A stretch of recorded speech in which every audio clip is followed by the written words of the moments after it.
Hindi pa naman ganong malakas. Bagya pa lang. Ngunit nung tumagal, palakas na ng palakas. Takbo-takbo na lang sila pa balik-balik kung saan dadaan. Yung nilamon na pa, libot na ng apoy yung kuan, taas, mausok na. Hindi ko na nakita yung katrabaho ko. May 13, 2015, bandang alas 11 ng umaga, naganap ang isa sa pinakamalala at pinakamapinsalang sunog sa kasaysayan ng bansa.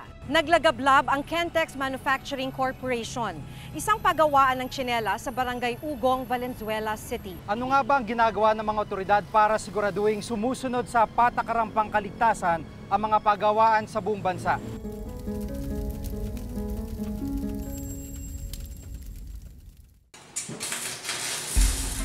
Ilang minuto na lang ay magla-lunch break na sana ang mga manggagawa ng Kentex Manufacturing Corporation. Kabilang na si Leonilo Alibangbang na nasa unang palapag ng gusali. Pero biglang may umapoy sa may entrance ng factory.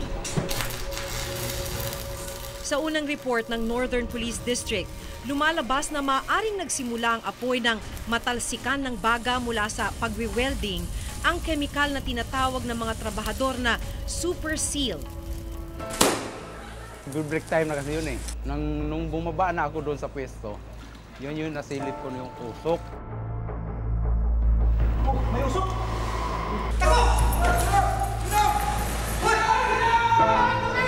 Hindi pa naman ganong malakas. Bagya pa lang. Ngunit nung tumagal, palakas na ng palakas. Tumulong na kami na mag-apula ng apoy. Kumuha na kami ng tubig kasi yung amo namin nagtatawag na naapulahin yung tubig, tulong-tulong. Tapos mga fire extinguisher.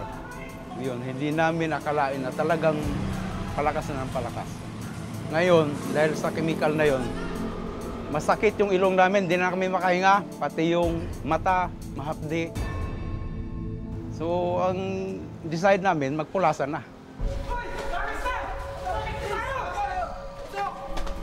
Nung nagpulasan na kami, mamaya-maya, yun na yung umalingaw ng malakas na sabon. Na hindi na namin alam yung kasunod kung anong nangyayari. Basta naghanap na kami ng malalabasan namin.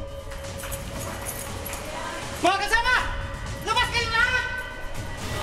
Walang pa ng pandikit. Nasa ikalawang palapag naman ng factory si Aljon Peron, mag-iisang taon nang nagtatrabaho sa Kentex. Kaya hindi nila agad na lamang unti-unti na palang tinutupok ng apoy ang pagawaan. Yung pumutok, kumuha yung CR na malakas na usok. Tsaka yung kasunod niyan, malakas na apoy.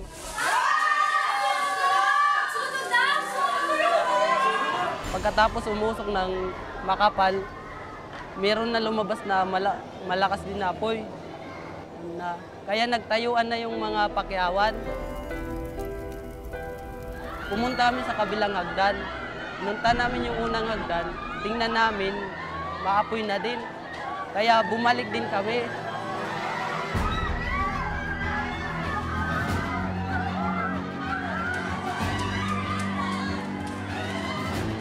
Yung hagdan naman na isa, apoy na din, kalahati na din yung apoy, kaya wala na kami madaanan.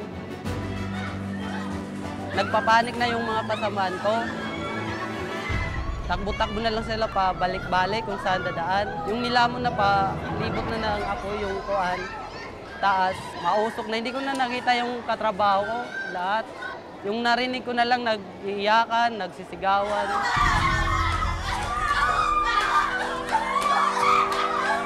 Tipon-tipon na lang sila sa loob. Yung bintana po, mataas din. Tsaka meron nakaharang din na mga chicken wire yun. Yun, hindi pa makakalabas kasi mataas. Tsaka may mga wire din yun.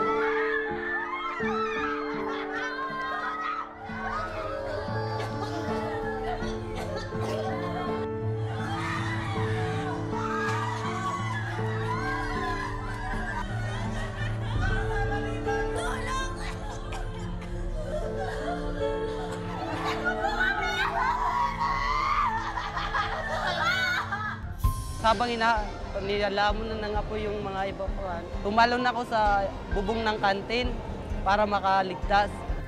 Mga kasama, tara! Dito tayo!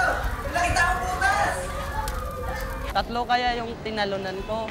Bubong ng kantin, tsaka yung truck, bago dun na sa highway para makaligtas.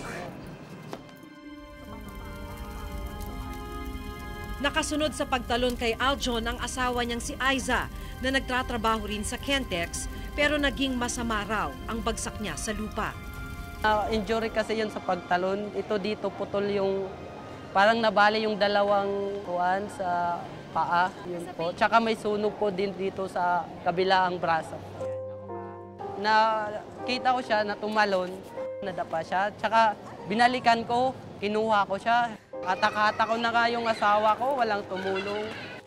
Yung pa ko na pilay, nadala ko yun yung asawa ko. Palayo sa kuan, mainit kasi yung kali na yun. Inabot ng halos 7 oras bago tuluyang naapula ng mga bumbero ang malaking apoy sa Kentex. 4 ang nakaligtas sa mga nasa ikalawang palapag. Hindi naman tiyak hanggang ngayon kung ilan ang nakalabas sa pagawaan sa mga nasa unang palapag. Mula sa himpapawid, makikita na halos maabuna ang buong pagawaan. At nang mapasok na ang gusali, tumambad ang kalunos-lunos na kalagayan ng mga trabahador na natupok ng apoy.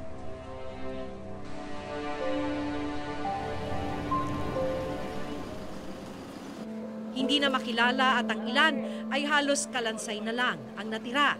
72 manggagawa ng Kentex ang namatay sa trahedya. Kinailangan ng isailalim lahat sa DNA testing ang mga bangkay at kaanak ng mga biktima upang matukoy ang kanilang pagkakakilanlan. Isa sa mga nawala ng mahal sa buhay si Nanay Minda, namatay ang kanyang anak na si Rosalie. Nakita ko lang yung mga sunog na sunog. Parang hindi ko matanggap talaga sa anak ko. Yun pa naman yung anak kong inaasahan ko. Tapos nawala pa. Dagdag pasakit pa sa pamilya na hindi na matukoy kung alin sa mga nakuhang bangkay ang labi ni Rosalie. Yung mga buto na lang eh. Paano mo makikilala yun? Iisa-isahin mo, hindi ko nga makilala. So dapat ito walang harang para libreng-libreng makapasok. So ito sir dapat tanggalin, ano po? Nasusunog na tayo, hindi pa natin nabubuksan yung takbuhan. Ang isang fire exit, pahirapan pa kung mabuksan.